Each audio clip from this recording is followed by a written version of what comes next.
Hello guys! Welcome back to my kitchen. Ayan, nagkas tayo sa kitchen ko. Magluluto tayo ngayon ng sinaing na tawag dito, galunggong. Ayan siya.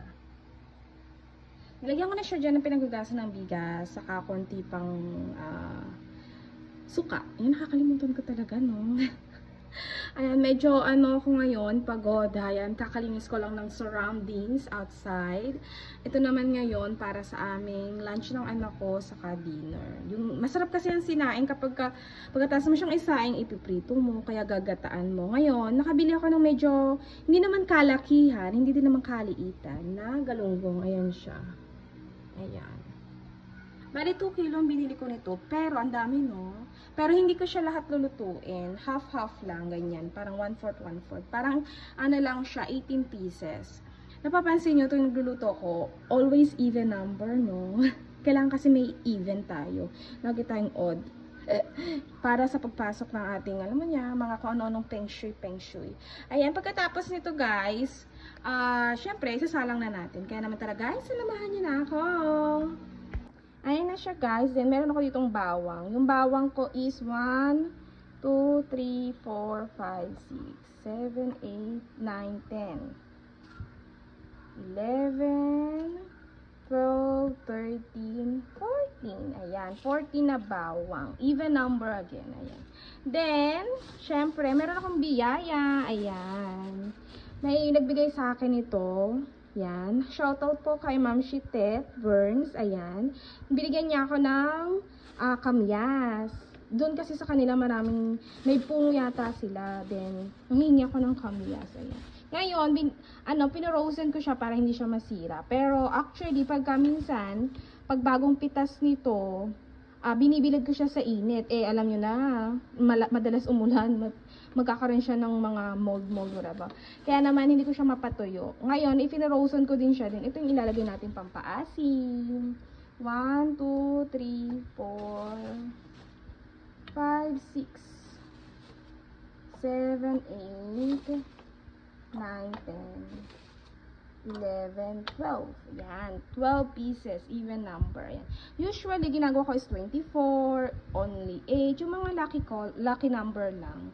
Ngayon, ito naman. Pagkatapos yan, guys, hinigyan ko siya ng ito. Siling haba. Then, mamaya, lagyan naman natin siya nitong siling labuyo para medyo maanghang. Pero, ngayon, hindi muna kasi baka umanghang masyado, hindi makakain yung anak ko. Ayan. And then, ayan. Nabuksan na natin. Ayan. Then, nilagyan ko siya ngayon ng paminta. Lalagyan natin siya ng paminta. Ayan siya. Ayan. Pwedeng pamintang buo, pwede namang hindi. Then, asin. Ayan.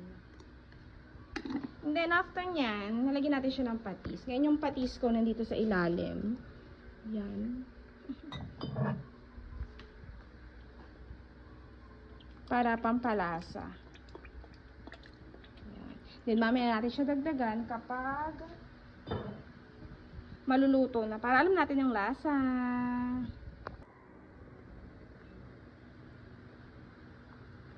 Ayan, kumukulo na siya. Excited. Ako pa excited, no? Ayan. Masarap nito kapag, alam niyo na, yung kain pati tinik. Ayan. Ito guys, kumukulo-kulo na siya. Ayan. Masarap nito, yun nga, as I said, kailangan makain yung tinik niya. Para naman, hirap kaya nung mag-isa-isa pa nito. Gusto ko nito yung crunchy yung tinik pagka pinirito. Everyone, alam nyo rin naman, ganun din naman yung gusto nyo, diba?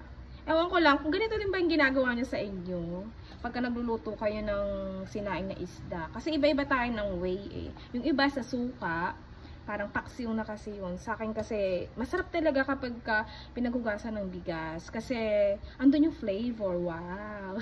May pa English? May pa flavor? Ayan, kasi, actually guys, chika-chika muna tayo while waiting. Kasi, mahaba-habang proseso pa to. Ayan. Hindi ako magaling magluto matututo ka na lang kapag nag-asawa ka na, nagkaanak ka na. Ayan. Yung mga baking ko, sarili kong sikap. Bale, ang ginagawa ko is, yun nga, nood-nood, gaya-gaya, yung yung mga gaya-gaya. And then, ako na nag-experiment. Alam nyo ba, before, bago ko pa mga natutunan, marami ako nasayang ng mga ingredient, ganyan. Then, ngayon, medyo nakukuha ko na lahat, ganyan. Sinasabi nila sa akin, mag-open ka na ng business, ganyan. Parang hindi kaya ng aking katawan. Kasi ako lang mag-isa sa bahay, wala kasambahay, ganyan, walang tagahugas. Ayan, yung pinakayo ko minsan, kapag ka napapagod ka na, yung maghugas, ayoko namang itambak. Kahit naman sino sa ating mga mami, hindi ko naman nilalahat. Na ayaw nyo nang may nakatambak na hugasin, nakatambak na labahin, nakatambak na plantsahin, ayan. Parang ang dumi ng bahay mo, ang dumi ng kitchen mo, di ba? Kaya ako, maya kahit na napapasman ang aking mga kamay, okay lang. Yung kamay ko, yan, marami siyang peklat, marami siyang talsik. Kahit nga mukha ko, mayroon din. Kaya minsan, sabi ng asawa ko, mag-shield ka, yung may ganun. Ay ko, ayoko ka. Kaya yun, minsan, iisip ko rin naman, hindi ko ba alam, talsikin talaga ako ng mantika, kahit ano, ewan ko, kahit anong niluluto ko, talagang nagkakaroon ako ng mga talsik-talsik. Ayan. Hindi ko ba alam. Pero yung iba, gagaling nila, no? Ayan. And then, after nito, guys, syempre, antayin natin siya. Titikman ko na rin naman.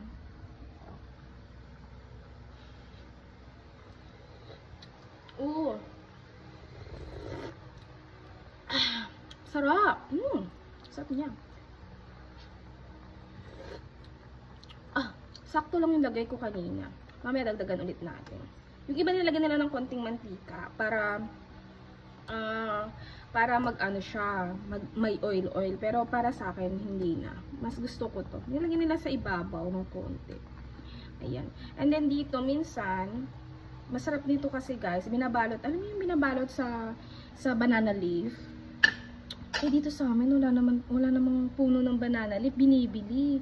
Ngayon, dyan sa labasan namin, magdadrive pa ako para bumili nun. Alayo, sayang gasolina ko, tas wala naman pala. Kaya, naked siya. Hubad na, no? Ayan.